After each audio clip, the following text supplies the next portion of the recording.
Sébastien Fabrice, on peut déjà le dire, il n'avait jamais autant d'affilée dans sa carrière pro, Tony Yoka. Là, ça fait qu'une minute 30. Attention, c'est un premier round qui est très difficile pour Tony Yoka. Oh, il a encore subi de plein fouet. Oh là là. Et le premier voyage au tapis chez les professionnels d'un Tony Yoka. Oh, celle-là, elle a fait mal, elle a été explosive, elle a fait reculer Tony Yoka. Chacun son rôle, voilà. Oh, l'accélération terrible. Le vainqueur de ce combat, Carlos Takam. Écoutez, je vais repartir et travailler encore plus. Merci à tous. Je vais repartir et travailler encore plus. Merci à tous.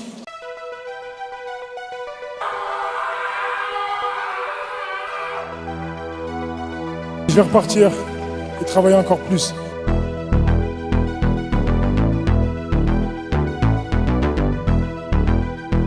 Je vais repartir et travailler encore plus.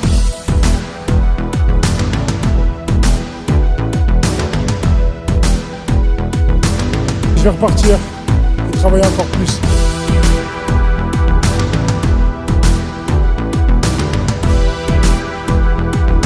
Je vais repartir et travailler encore plus. Travailler encore plus. Et travailler encore plus.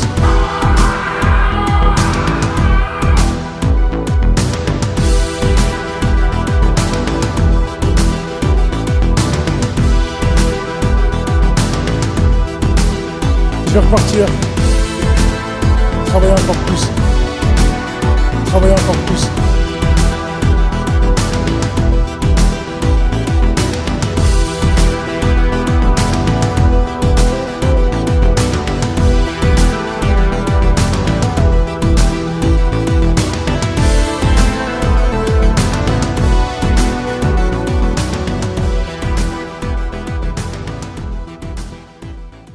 Salut à tous, rendez-vous le 9 décembre sur Canal pour mon prochain combat. Bonjour à toutes, bonjour à tous, je m'appelle Dato et bienvenue sur Dato Boxing. Les images que vous venez de voir des entraînements de Tony Yoka sont les images fraîches, nouvelles pour la préparation préparation pour le combat le 9 décembre contre le Belge Riyad Merhi. Il y a des choses qui me plaisent dans sa manière de s'entraîner, il a changé sa manière de préparation et il y a des choses qui me plaisent. Dans cette vidéo, je ne vais pas me tarder de décortiquer ses entraînements parce que dans la semaine qui arrive, j'aurai largement le temps de parler de sa nouvelle méthode d'entraînement parce que je compte faire une vidéo par jour dédiée à Tony Yoka, Riyad Merhi et ce combat tout simplement parce que je pense que ce combat le vaut. Je ne vais pas non plus tarder de parler de Riyad Merhi, son adversaire, parce que je vais dédier une vidéo aussi à Riyad Merhi, de dire qui il est. Mais quand même deux mots, qui est cet adversaire. Ils ont le même âge avec Tony Yoka.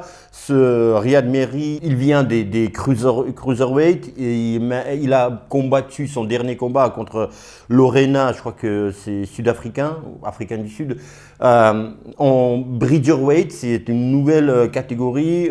Bridgerweight, c'est WBC qui a inventé cette catégorie, c'est jusqu'au 102 kg WBC avec notre cher Mauricio Suleiman, le président de WBC. Il sait plus comment gagner de l'argent. Et donc c'est une catégorie totalement pétée, et personne ne s'intéresse à cette catégorie, mais pourquoi j'en parle? Et je crois que c'est la première fois où il va combattre dans la vraie catégorie, même pas guillemets, dans la vraie catégorie de poids lourd, donc plus de 102 kilos. Déjà, il vient des cruiserweight, donc voilà, donc il fallait qu'il mange beaucoup et se muscler beaucoup. Donc c'est pas pour dire, c'est pas sa catégorie naturelle, alors que Tony Yoka c'est sa caté naturelle. Il est très petit par rapport à Tony Yoka, mais tout ça on va décortiquer dans la semaine, dans les vidéos. Les Dato, mais pourquoi? De quoi je vais parler? Tout simplement, les Dato. Tout simplement, on va parler comme entre potes. Tony Yoka, il a 2 défaites. Et son adversaire aussi, il a une défaite. Donc, ils reviennent tous les deux d'une défaite. D'accord? Et Tony Yoka, on a 2. Tony Yoka, il est jeune. Si il perd maintenant, 3e combat d'affilée perdu, moi je pense que c'est pas grave, il est jeune, il peut rebondir. Mais what the fuck? Bien sûr que non. Pour moi les gars, je sais pas comment j'ai appelé cette vidéo, mais c'est là. Si j'ai appelé cette vidéo dernier combat de Tony Yoka, tu vois, je sais pas si j'ai appelé ça comme ça, tu vois, ou je vais appeler ça comme ça, mais c'est vrai que pour moi, c'est le dernier combat de Tony Yoka, s'il perd bien sûr. S'il perd Tony Yoka, moi je serai derrière lui bien sûr, parce que en fait, il y a des gens qui comprennent pas, il y en a qui me disent tu le soutiens, il y en a qui m'ont même dit est-ce qu'il te sponsorise, est-ce qu'il te paye, tu vois, il y en avait plein de gens différents, ils avaient différentes idées pourquoi je défends Tony Yoka. Je vais vous dire pourquoi. Tony Yoka, je ne l'ai jamais rencontré, voilà, mais on se connaît mutuellement, voilà, il m'a déjà vu ma tranche, voilà, comme ça, mais on ne s'est jamais parlé, ni par écrit, rien du tout. Mais en fait, c'est une histoire qui me plaît. C'est un gamin, je peux dire, parce que je suis vieux maintenant, mais parce que quand je le suivais dès le départ, il était gamin, en 2016. On a tous connu Tony Yoka en 2016. Tony Yoka, quand il y avait la lumière sur lui, il est devenu champion olympique à Rio, il était déjà champion du monde. Donc il était inconnu au bataillon, champion du monde amateur, champion du monde poids lourd. Ça, on ne s'en rend pas compte, les gars. En fait, moi je suis né et vécu, j'ai vécu dans un pays de boxe, tu vois, la Russie. Et donc, être champion olympique, ça vaut plus que champion du monde. Tu vois, c'est un truc de fou furieux, tu vois, c'est vraiment... tu vois, pour les Chinois, pour les Russes, tu vois, c'est comme ça. Et donc j'ai encore cette mentalité-là et je ne peux pas comprendre que vous, les Européens, vous n'ayez pas cette mentalité de JO, c'est rien. Tu vois, donc, bien sûr, aujourd'hui c'est autre chose, c'est boxe pro, etc. Mais pour dire que le gars, il a cette pédigré, le gars, il a cette curriculum vitae, il vient chez les professionnels. Et dès son premier combat, et même avant le combat, on a commencé à dire « Mais c'est qui ce boxeur? Il ne sait pas boxer, regarde contre Joe Joyce, etc. » Les gens ils disent qu'il a perdu contre Joe Joyce au final des champions des Jeux Olympiques. Moi, je m'en fous tout ça. Je continue pourquoi je défends et j'ai envie de... C'est même pas... J'ai envie de défendre. Bon sang, c'est le cœur qui parle. C'est l'enfant du pays, bon sang. C'est pas l'enfant de mon pays, mais je l'aime comme si... Je m'en fous quel pays, mais mon pays, c'est la planète. C'est l'enfant de mon pays. C'est l'enfant de la langue que je parle. Je connais son histoire, je connais son rêve. Je peux pas casser son rêve. Moi aussi, j'étais boxeur professionnel. Moi aussi, j'avais des rêves. Et je voyais des jaloux. À l'époque, il y avait Facebook et après, moi, j'ai arrêté la boxe, tu vois. Mais je voyais les jaloux, physiquement, ils étaient là. Tu vois, quand ils voient que tu as gagné, le lendemain, tu viens à la salle, parce que oui, le lendemain, je revenais aux entraînements, et quand ils te parlaient, ils transpiraient de jalousie. Il y a un truc où tu rentres à la salle, tu vois. Parce qu'en fait, j'étais tête de gondole quelque part de la salle, tu vois, c'est comme ça. Et donc, quand tu boxes, c'est quelque part un petit événement, donc tout le monde est au courant, tu vois, au moins à la salle, je dis pas, voilà. Et quand tu rentres à la salle et le gars, il dit, t'as gagné ou comment ça s'est passé ton combat? Mais écoute, tu sais pas que j'ai gagné, tu vois ce que je veux dire? Genre, je m'intéresse pas, je vais pas regarder sur Internet, enfin, tu vois ce que je veux dire? Je veux dire, il y avait cette jalousie-là, mais aujourd'hui, c'est Internet, voilà, tout le monde peut dire, peut insulter, alors qu'en face de moi, personne ne pouvait m'insulter. Donc, pourquoi je soutiens et j'ai envie de soutenir Tony Yoka? Parce que, comme moi, je ne voulais pas qu'on me brise, tu vois, par la jalousie, par mettre les bâtons dans les roues, pas croire en moi, tu vois, en tous les cas, pas me dire en face. Et pareil, je connais son rêve, je sais à quel point c'est dur. Il y a combien de boxeurs connus en France, médiatiquement? Aujourd'hui, les boxeurs, comme Bilal Chikitou, Bakary, Samake, ces boxeurs-là, qui font promotion eux-mêmes de eux-mêmes. Et Tony Yoka, il a conquéri, il a mangé le ring olympique. Il a mangé le ring de mondial chez les amateurs. Et il vient avec, il tape le poing sur la table, je veux devenir champion du monde. Bon, maintenant, il a revu sa manière d'être, je pense. Moi, ce qui me plaît aussi, je vais finir mes phrases quand même. Quand je dis il a revu sa manière d'être, c'est pas parce qu'il jouait un petit peu à l'américain, à l'américaine et tout, tu vois, un petit peu arrogance quelque part, même si pour moi, il n'était pas arrogant. Il a connu la dépression et ça te calme. Il a connu après sa première défaite contre Bacolé. Après, il a une autre défaite contre Takam, donc ça calme. Tu vois, tu peux pas être aussi prétentieux tu vois, tu peux pas faire le fou sur les réseaux et annoncer des choses. Je vais battre Fury, je vais battre Joshua, enfin Wilder, tout ça. Donc t'es plus calme, tu te retrouves toi. En fait, il y a un truc. Moi, j'essaie de comprendre le gars.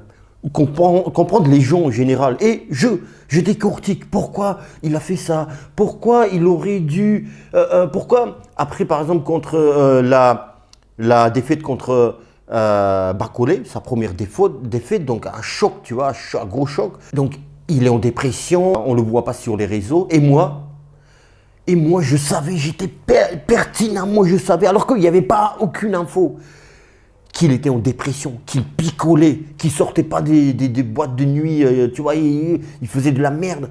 J'étais persuadé. Et après, quand j'ai vu sa tête, il a fait une pub ou je sais pas quoi sur les réseaux, il avait la tête comme ça gonflée. Tu vois, parce que dépression, parce que voilà. Mais dans ma tête, je dis mais c'est quoi ça? Oh, c'est un gars malade. Donc il revient, tu vois, tout ça je sais, ça s'est avéré vrai après. Donc pour moi c'est touchant. C'est un gars, vous savez quand les gens l'insultent et vous faites ce que vous voulez. Tu vois, je ne veux pas être moralisateur ici, moi j'insulte personne en tous les cas. Quand les gens l'insultent ou tu vois, ils pensent qu'ils ne voient pas ou ils pensent que c'est pas un être humain. C'est un gars de réseau, c'est un gars de, je le vois, le combat streaming, c'est un gars de personnalité, il n'est pas vrai. Il n'est pas touché comme toi, il est pas alors que il est plus touché parce qu'il y a, si moi aujourd'hui il y a une personne ou deux qui vont me critiquer sur les réseaux, lui c'est multiplié par combien? Par millions, donc il y aura 1 million, 2 millions. Donc c'est tout, voilà, même s'il dit qu'aujourd'hui il ne regarde pas les réseaux, etc. Justement pour se protéger, tu tombes dessus quand même. Tu tombes sur des trucs quand même, où il y en a un enfoiré qui va te dire « Ah, t'as vu cette enflure, il a parlé, il a dit ça sur toi, ça. » Alors que toi, en tant que Tony Yoka, tu veux pas que le gars te raconte ce qui se passe, ce qu'on dit de lui, de mauvais. Alors qu'on te vient te rapporter, ça c'est des mauvaises langues. Qui ne veulent pas du bien, de ton bien, pardon. Et donc aujourd'hui, Tony Yoka, s'il perd, c'est fini. Il n'y a pas de retour. Et encore, c'est pour ça aussi ce combat est important. Parce que, oui, il a perdu contre Takam, mais franchement, avec tout le respect qu'on doit et tout, il est très fort Takam, mais pour moi, Tony Yoka aurait pu battre. J'ai fait la vidéo et je m'arrête là, mais vous pouvez aller voir la vidéo. Qui s'appelle Tony Yoka aurait pu battre Takam les doigts dans le nez. Et je m'explique, je développe. Il aurait pu gagner, mais il manquait des choses. Voilà, c'est un événement qui est passé. Maintenant, il faut passer à autre chose. Je ne veux pas parler de ça, même si dans le ring, il a perdu. Il n'a pas vu le jour contre Takam. Mais ici maintenant, le 9 décembre, pas ici maintenant, mais le 9 décembre, si Tony Yoka il perd, Tony Yoka il va perdre contre un nain, les gars. Excuse-moi, Riyad, mais je parle par rapport à poids lourd, tu vois.